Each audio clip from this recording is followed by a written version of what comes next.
Hello, this is Earl Nightingale, and this recording, The Magic Word, is the first of 12 you'll receive in this series titled How You Can Lead the Field in the Modern World. Before we start, I'd like you to know that I'm not going to try to tell you how to live your life. That's none of my business, nor is it anybody else's business. That's your business. Nor is this Lead the Field program a collection of pleasantries, platitudes, or Pollyanna. It is a summation of more than 20 years of research on one subject, and that is, why do some people do so well in life, while so many more do not? And the first thing let's talk about is the magic word. The experts call it the most important word as far as the results we get from life are concerned in this or any other language, and that word is attitude. It is our attitude toward life which will determine life's attitude toward us. Let's face the fact honestly that we shape our own lives, and the shapes of them will be determined by our attitudes. A person with a poor attitude toward learning, for example, isn't going to learn much until he changes his attitude. If we take the attitude that we cannot do something, we generally will not do it. An attitude of failure, and we're whipped before we start. So we know then that what we receive from life, what we accomplish or fail to accomplish, is due in large measure to our overall attitude. William James of Harvard University put it this way: "The greatest discovery of my generation is that human beings can alter their lives by altering their attitudes of mind." And isn't it wonderful that we have this measure of control? Before we start talking about our attitude toward the world, let's talk about our attitude toward ourselves, since it is the attitude we take toward ourselves which determines our attitude toward the world. Now right here we come to a rather strange fact. We're so familiar with ourselves, we tend to take ourselves for granted. We tend to minimize the things we can accomplish, the goals we can reach, and for some equally strange reason, believe others can accomplish things in our field which we cannot. There are literally millions of human beings living narrow, darkened, frustrated lives, living defensively, simply because they take a defensive, doubtful attitude toward themselves, and as a result, toward life in general. Many people are suspicious of and oppose change, yet change is the one thing in life on which we can absolutely count. People who stay young all the years of their lives not only welcome change, but see it for what it really is: new opportunity, new chances for further fulfillment. Attitude is a reflection, a result of a person's will. It is incalculably powerful. It can bring about marvelous results for us, but we need to train it patiently, day by day.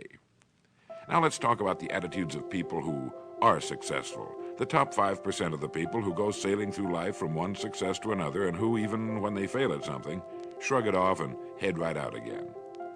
No matter who the person is or what he does, men and women in sales, business executives, people in all the professions, wives and mothers, students, top people in the armed forces, public servants, men and women in the service of religion, working men and women in all fields of endeavor, wherever you find a person doing an outstanding job and getting outstanding results, you will find a person with the right kind of attitude.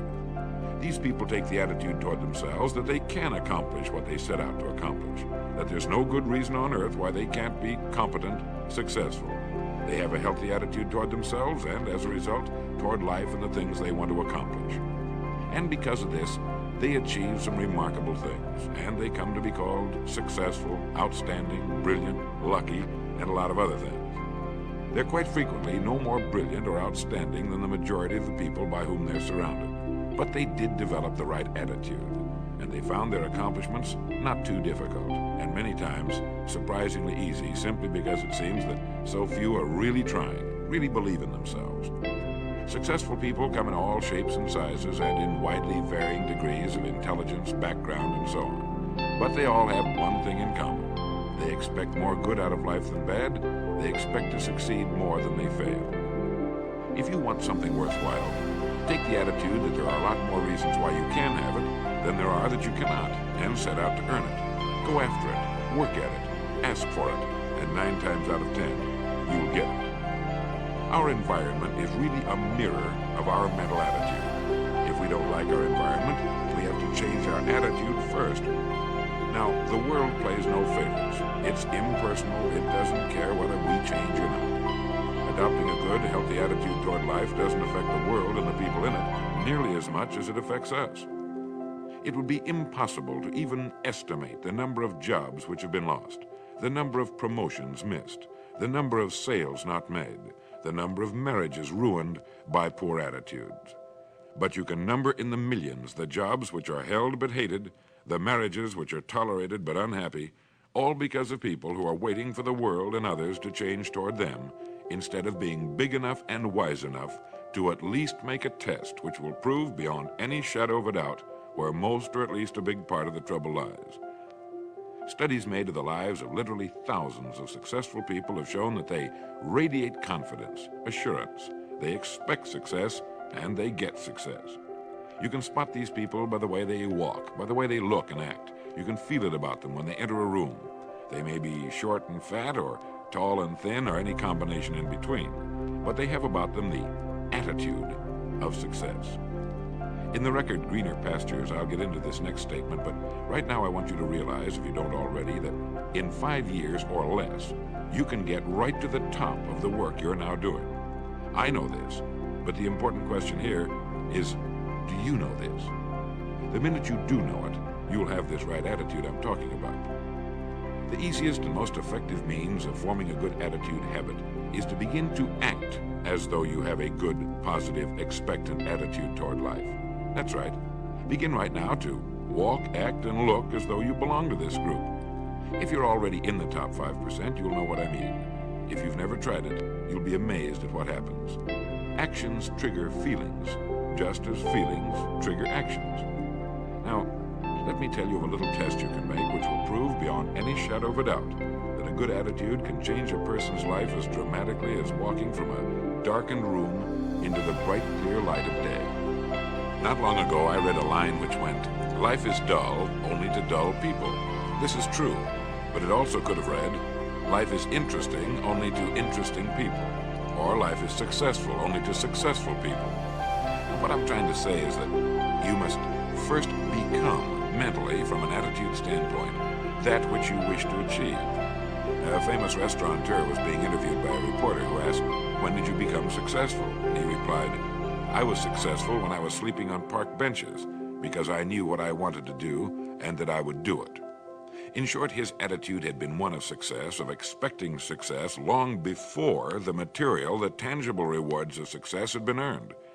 We'll get into this particular phase of Lead the Field in record number 3, A Worthy Destination. But for now, remember that a person must act, look, and because of these things, feel successful before the success he seeks can come.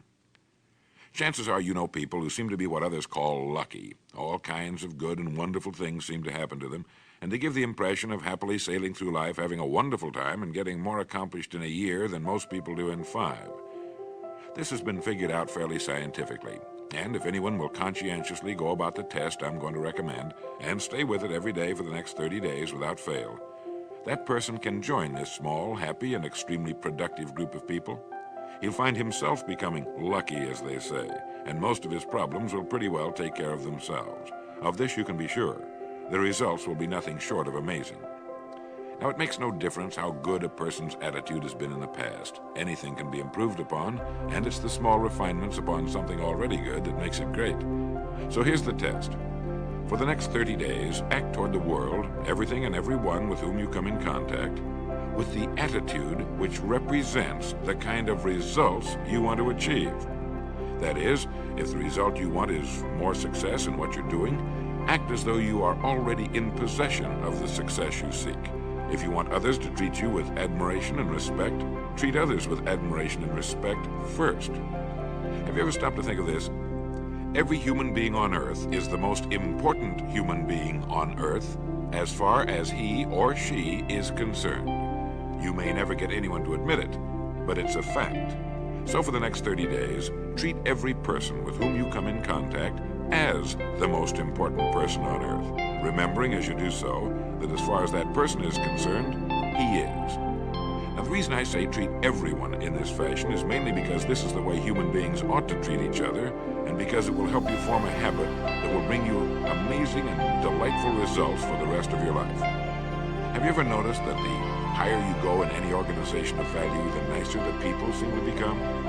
You see, the bigger the person, the easier it is to talk to him, to get along with him, to do business with him. You know why? It's because he's got a good attitude, and people with the best attitudes just naturally gravitate toward the top.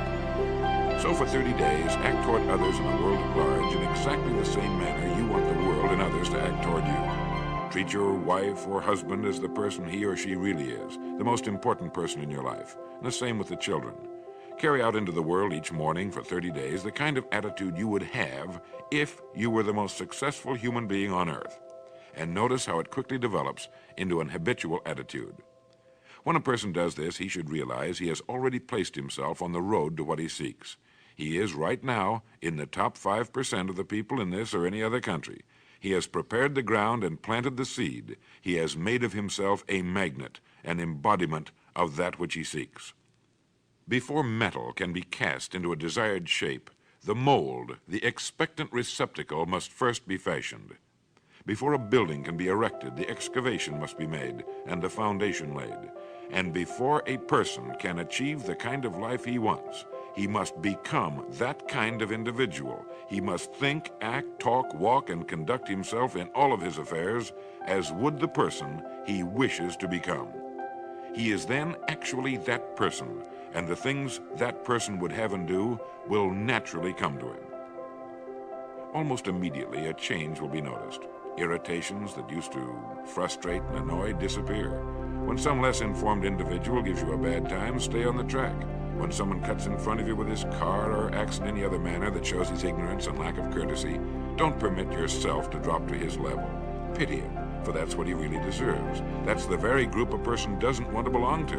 And if he acts like them, well, let's face it, he belongs with them. There's nothing in the world that men, women, and children want and need more than the feeling that they're important, that they're needed and respected. They will give their love, their affection, their respect, and their business to the person who fills this need.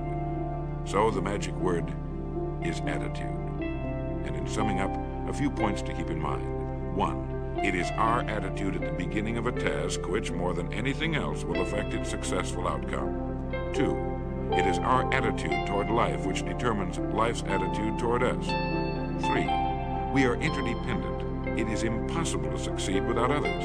And it is our attitude toward others which will determine their attitude toward us. 4, before a person can achieve the kind of life he wants, he must become that kind of individual. He must think, act, talk, walk, and conduct himself in all of his affairs as would the person he wishes to become. 5, the higher you go in any organization of value, the better will be the attitudes you'll find. 6, your mind can hold only one thought at a time, and since there's nothing at all to be gained by being negative, be positive.